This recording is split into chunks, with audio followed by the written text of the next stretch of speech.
Help me to reach 2,000 subscribers. The sound of my phone buzzing shattered the stillness of the room. It was 6:47 p.m., the glow from the screen flickering across my trembling hands. The name that appeared wasn't my husband's. It was Daniel. My heart thudded. The message was simple: still meeting at 8. I stared at those words as if they were bullets. I had planned this night for weeks, an innocent dinner that wasn't innocent at all. I told myself it was just closure, just to see if what I felt for Daniel was real or just fantasy. But deep down, I knew the truth. I was about to betray the man who had done nothing but love me. I typed back, yes, same place. Then deleted it. Then retyped. Then deleted again.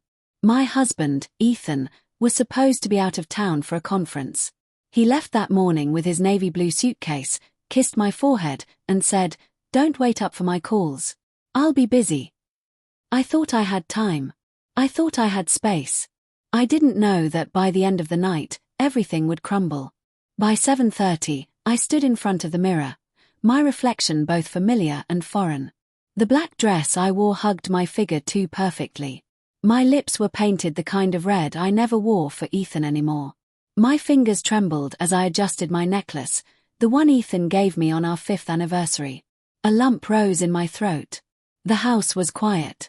Only the faint hum of the refrigerator broke the silence. I picked up my purse, rehearsing excuses in my mind in case the universe decided to play cruel tricks on me. Just a friend. Just dinner. Just closure. Each just sounded smaller, emptier. Then the sound of a key in the lock froze me. I turned, my blood running cold. The front door opened. Ethan stepped inside. "Hey, sweetheart," he said, his voice soft, tired, but alive. "Surprise." My pulse spiked so hard I felt dizzy. He set his bag down and smiled at me, a genuine, unguarded smile, the kind I hadn't seen in months. "The conference got postponed last minute. I figured I'd rather be home with you." My mouth went dry. I didn't know. You didn't call. I wanted to surprise you." He laughed lightly, then tilted his head, taking in my outfit. "Wow. You look amazing. Were you going somewhere?" The air between us thickened. My body went rigid, my mind racing for an answer. Yeah, just dinner with Mia. She had a bad breakup, so I thought I'd cheer her up." He smiled, stepping closer. "That's sweet of you. Maybe I'll come along." The words hit like a punch to my gut. I forced a nervous laugh. No, you must be exhausted. You should rest." He frowned slightly. "You sure? I don't mind. It's been a while since we've been out together, though. Maybe we can do something this weekend." The guilt clawed at my chest. He was trying. He really was. "Of course," I said, forcing a smile that didn't reach my eyes. "This weekend sounds perfect." I excused myself to the kitchen, pretending to grab my phone, but really to send one message to Daniel: "Can't make it tonight. Something came up." He replied almost instantly, "You okay?" I typed back, "No," then deleted it. Then set my phone down like it was poison. Ethan followed me into the kitchen, his arms slipping around my waist from behind. His chin brushed my shoulder. I tensed. "You smell nice," he murmured. It should have felt comforting, but instead it felt like guilt pressing into my skin. "Thank you," I whispered. He turned me gently to face him. "You seem off. Is everything okay?" I forced my best laugh. "Just tired. Work's been crazy." He studied my face, the corners of his eyes creasing in concern. For a terrifying moment, I thought he saw through me. Then he smiled again, brushing my hair back. "I'll make dinner. You relax." And just like that, he turned to the fridge, pulling out ingredients, humming softly to himself. The same man I had been preparing to betray was now cooking for me, his back turned, trusting me completely. My knees felt weak. The smell of sautéed garlic filled the kitchen. I watched him move, confident, kind, oblivious.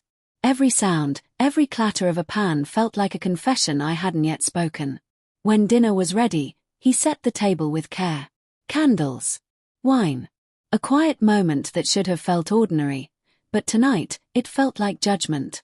Halfway through dinner, he reached across the table, took my hand, and said, "You know, I've missed this. Us. I know I haven't been around much lately. I want to change that." His thumb brushed over my fingers.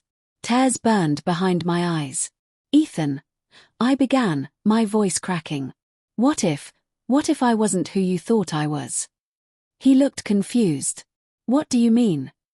What if I'd thought about doing something terrible? Something you couldn't forgive?" He set down his fork slowly. The flickering candlelight carved shadows across his face. "Is this about someone else?"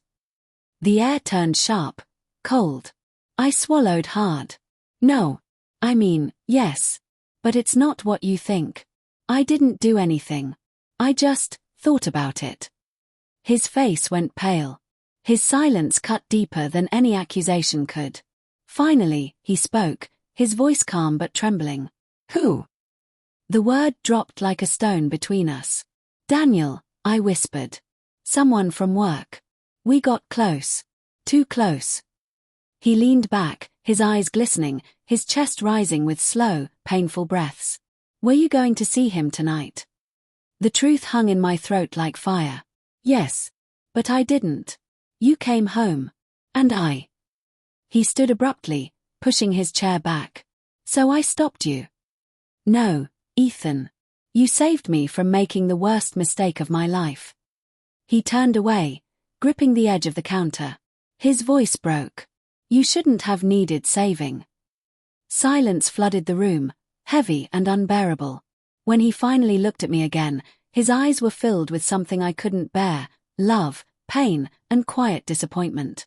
"I don't know if I can look at you the same," he said softly. "But I'm glad I came home early. At least now I know what I almost lost." He walked past me, his steps slow, deliberate. The sound of the bedroom door closing felt like a verdict. That night, I lay awake on the couch, staring at the ceiling, the scent of garlic and wine still lingering in the air. My phone buzzed again. "Daniel. Still thinking about me?" I stared at the message, then deleted it. For the first time, I realized what betrayal really was. It wasn't the act. It was the thought that you could hurt someone who trusted you completely, and still sleep at night. I never met Daniel again. But I also never got back the version of Ethan who looked at me with unshakable love. Some wounds don't bleed. They just change the way your heart beats.